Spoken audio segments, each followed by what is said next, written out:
Congresswoman, let's be real for a moment. Aren't you just pulling the race card here to dodge the real question? Chris Wallace's words sliced through the studio. The veteran journalist leaned in across his chair, his gaze fixed on Congresswoman Jasmine Crockett, who sat across from him under the blinding studio lights of Wallace One. On One, his well-known Sunday morning interview program. The audience inside the studio gasped audibly. Members of the camera crew exchanged uneasy looks. Even the usually unshakable production assistant flinched. For half an hour, Wallace had been drilling Crockett about her highly debated corporate tax reform bill, his frustration growing each time she coolly countered with clear facts, research, and pointed examples. Now, as the clock ticked down, Wallace abandoned his trademark calm and precise questioning style and threw out what many would later call a desperate gotcha attempt, crafted to trigger emotion and distract from Crockett's earlier solid points. It was the kind of accusation that usually throws interviews off track.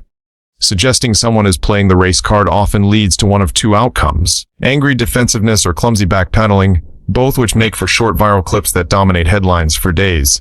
The air in the studio turned still. All eyes locked on Crockett.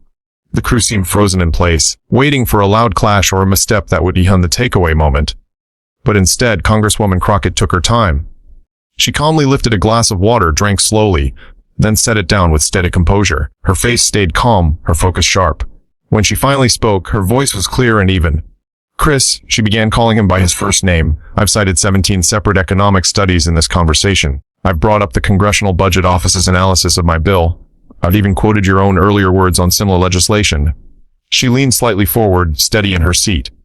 Not once did I bring up race. You just did, and I think the audience deserves to ask why that is. What she said after that didn't just quiet Chris Wallace for the first time in his half-century career. It flipped the entire conversation and would later be described to by media experts as a textbook example of how to deal with loaded questions. Something that would be dissected in journalism classes for years. Before we share Congresswoman Crockett's complete answer that left the studio speechless, make sure to subscribe and tap the notification bell. We bring you the raw political moments that reveal who's truly standing for everyday Americans. The unfiltered exchanges the major networks often trim away from their highlight reels. That morning, the sleek Manhattan studio of Wallace One on One had been alive with tension from the start. Assistants rushed to fine-tune lights and audio. The executive producer walked circles nervously, checking his watch again and again. This was not just another sit-down conversation. Both the network and the audience had been waiting for this episode. Chris Wallace, now 76, symbolized the traditional backbone of American journalism. The son of legendary 60 Minutes reporter Mike Wallace, Chris had built his own remarkable legacy over 50 years on air. He had worked across the major networks, held spots on several cable news outlets, and had spoken with 8 different presidents, dozens of world leaders, and an endless list of political heavyweights. What set Wallace apart, and made him both respected and feared, was his reputation for being tough yet fair. He wasn't seen as overly partisan. Instead, he was known for relentless follow-ups and an unwillingness to settle for half answers. His approach was systematic, exposing contradictions, cornering guests with their own statements, and doing it all with a calm demeanor. His show Wallace One on One became required viewing for politically tuned in audiences because of its extended, thoughtful interviews instead of quick sound bites. Airing on Sunday mornings gave the program extra weight. It often shaped political discussions for the entire week. Across from him sat Congresswoman Jasmine Crockett, the representative of Texas's 30th congressional district and a rising figure in national politics. At 42, she represented a younger generation of leaders who blended serious policy knowledge with a communication style that clicked with younger voters while still holding credibility with more traditional audiences. Before stepping into politics, Crockett had built a star-as economist with expertise in tax systems and corporate structures. Holding a PhD in economics from Northwestern and a law degree from Stanford, she had served in the Treasury Department under 2 administrations before returning to Texas to teach economic policy at the University of Texas.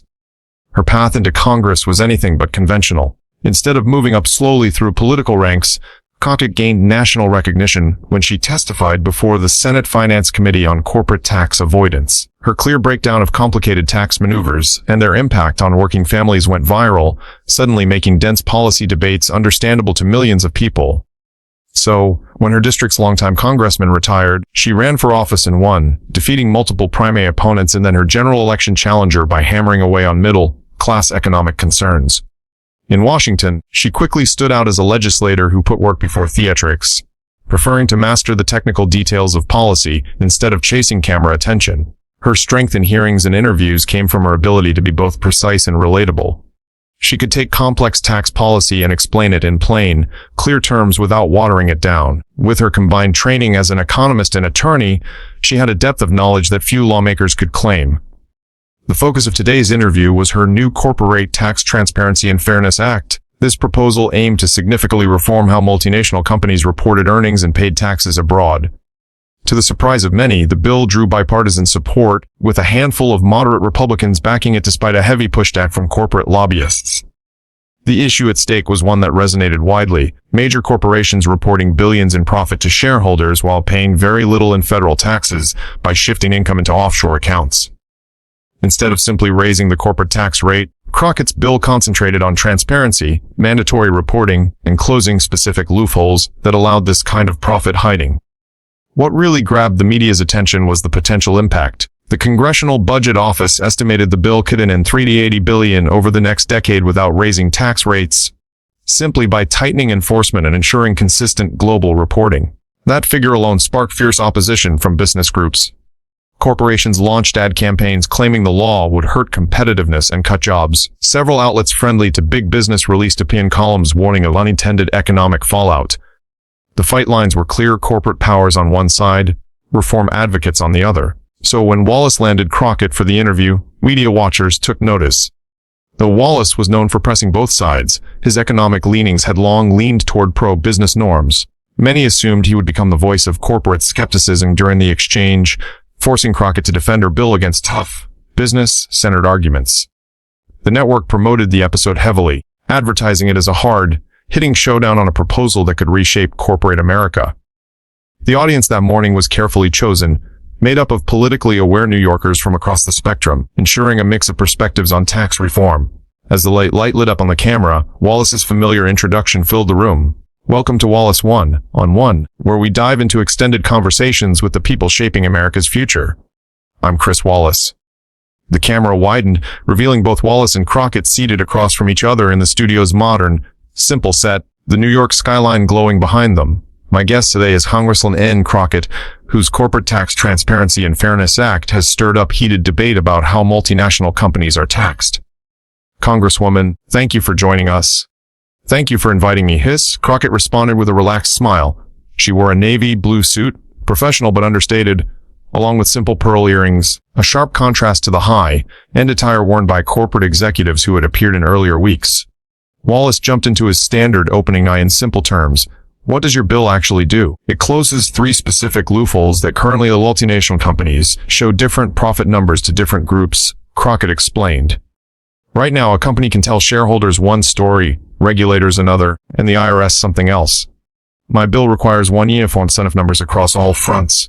They earned billions in profits while telling the IRS they had made very little. My bill makes sure reporting is consistent and stops fake profit shifting to tax havens where no real business happens. Wallace nodded and then went straight to his first sharp question. Your critics argue this bill will make American companies less competitive worldwide. The Chamber of Commerce even claims it could cost up to 300,000 jobs. How do you answer that? It was the kind of opening many expected, just repeating corporate talking points. Crockett was ready. Those numbers come from a flawed study that assumed my bill raises tax rates, which it does not, she explained. It only ensures companies pay what they already legally owe. As for competitiveness, let me speak directly to that. She reached for a folder she had placed on the small table beside her. Here's a list of the 50 largest companies in the U.S. The 30 marked in yellow paid a lower effective tax rate than their foreign rivals over the past 5 years. According to SEC records, the current system isn't making them more competitive. It's simply letting them dodge taxes that small local businesses still have to pay. Wallace looked briefly surprised by her precise documentation but recovered quickly. But surely forcing American companies to pay more tax than they currently do puts them at risk. In fact, major studies by both the International Monetary Fund and the Congressional Research Service found no connection between corporate tax rates and global competitiveness, Crockett replied. What actually connects strongly with competitiveness is the quality of infrastructure, education of the workforce, and stable rules. All these are supported by tax revenue. For the next 15 minutes, the back and forth kept the same rhythm. Wallace waged the usual arguments against corporate tax reform, and Crockett answered with facts, studies, and real, world cases that went against common beliefs. She didn't stay with vague lines. She named specific companies, tax rules, and research data. When Wallace argued the bill would hurt retirement funds tied to corporate stocks, Crockett countered that the bill's revenue scoring had already considered market effects and showed they would be very small. When he said it might reduce corporate investment, she pointed out research showing that the 2017 tax cuts mostly funded stock buybacks, not real business investment. By the time the interview reached its midpoint, Wallace's tone grew sharper. His normal strategy, finding holes in a guest's claims, was failing because Crockett's reasoning was steady and backed with evidence. "Congresswoman," Wallace said while adjusting his approach, "you've criticized companies for not paying their fair share, but that's a subjective phrase. What does fair share actually mean to you?" It was a classic move, shifting to philosophy when facts weren't working. "That's an excellent question, Chris," Crockett answered. "I define fair share clearly as the amount legally required under current tax laws. My bill does not invent new obligations. It only blocks fake loopholes that let companies avoid existing ones." She went on, "When a small shop owner in Dallas pays a higher effective tax rate than a massive multinational earning billions, that's not just unfair, it's harmful to the economy. It creates distortions that weaken competition and kill innovation."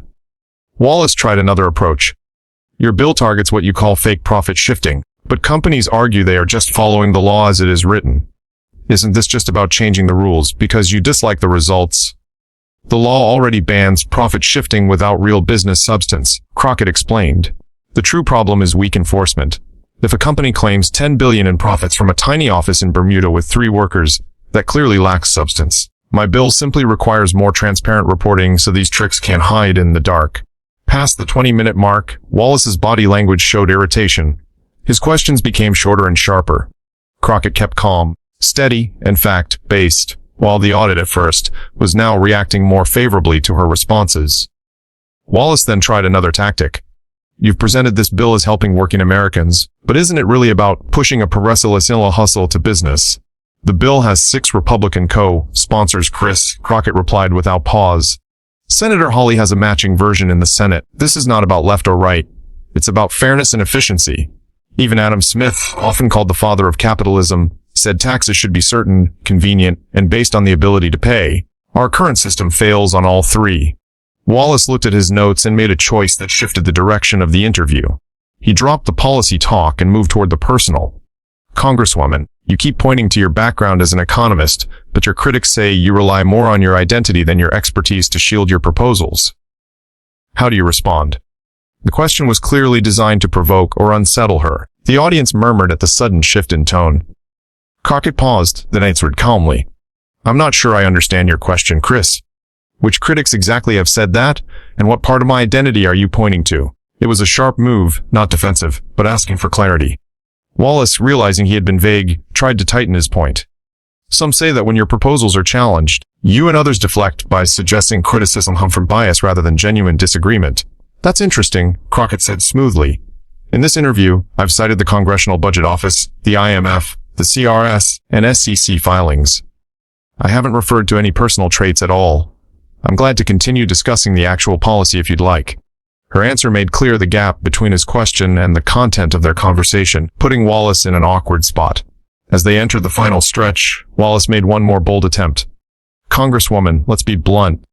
Aren't you just using the race card to avoid answering real questions?" The charge hung heavy in the air.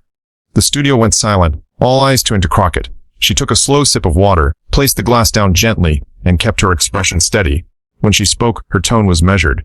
"Chris," she began calling him by name, "I have cited 17 detailed economic studies today.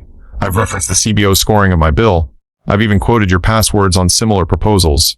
She leaned slightly forward. "Not once have I brought up race. You just did, and I think your viewers deserve to understand why." The silence in the studio grew sharper as she continued. "When we debate tax policy, it should be judged on the facts, the economic effects, the fairness, and whether it works. That's what I've been doing the whole time here. I've used research, data, and real examples. But when the facts are strong, sometimes people want to change the subject.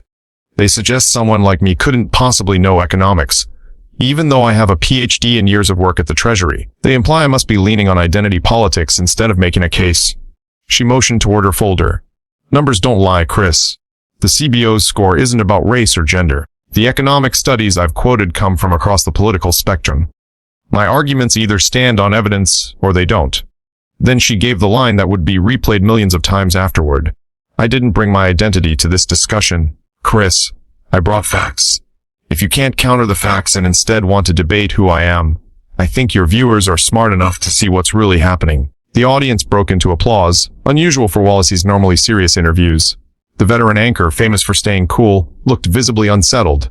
As the clapping faded, Wallace tried to regain footing. Congresswoman, I wasn't suggesting. I know you weren't, Chris. Crockett smoothly cut in. You are one of the most respected journalists in America, largely because you always focus on the real issues. That is why your question caught me off guard. It felt unusual coming from someone with your long-standing reputation for thoughtful discussion. Her reply was sharp yet graceful, both calling out the inappropriate question and at the same time giving Wallace a way to save face by suggesting it was not his usual way of interviewing. Wallace paused, then gave a small nod. Fair enough, Congresswoman. Let's get back to the actual substance of your bill. I'd appreciate that, Crockett answered with a light smile. Wallace glanced at his notes, then looked back up. Your bill requires companies to align their share of financial reports with the numbers they submit to the IRS. Critics argue this adds an unnecessary burden that will hurt American business. What is your response? Companies already prepare these reconciliations inside their organizations, Crockett explained smoothly, shifting right back to policy details. My bill only asks that they provide existing paperwork, not create new ones. The Treasury Department has calculated the extra compliance cost to less than 0.01% of the revenues of companies affected, she continued. In fact, a number of CFOs I've spoken to privately say they welcome this requirement because it ensures fairness. Right now, firms that fully respect both the letter and the slid at a disadvantage compared to those who aggressively avoid taxes. For the rest of the interview, Wallace stayed closer to his usual in-depth questioning style, and Crockett continued giving well-reasoned, detailed answers backed by evidence. The tension that had been in the air earlier faded away, replaced with a constructive discussion on policy. As the segment drew to a close, Wallace asked one last question that showed a shift in tone. If this bill becomes law, what measurable results should Americans expect that would prove it is working? It was a thoughtful and fair question, treating her proposal as serious legislation rather than political performance. 3 clear outcomes, Crockett answered immediately. First, the gap between the actual tax rates paid by the biggest corporations compared to small and mid-sized businesses should shrink in a meaningful way. Second, the artificial practice of concentrating multinationals in tavern should drop by at least 40%, according to country-by-country reporting data.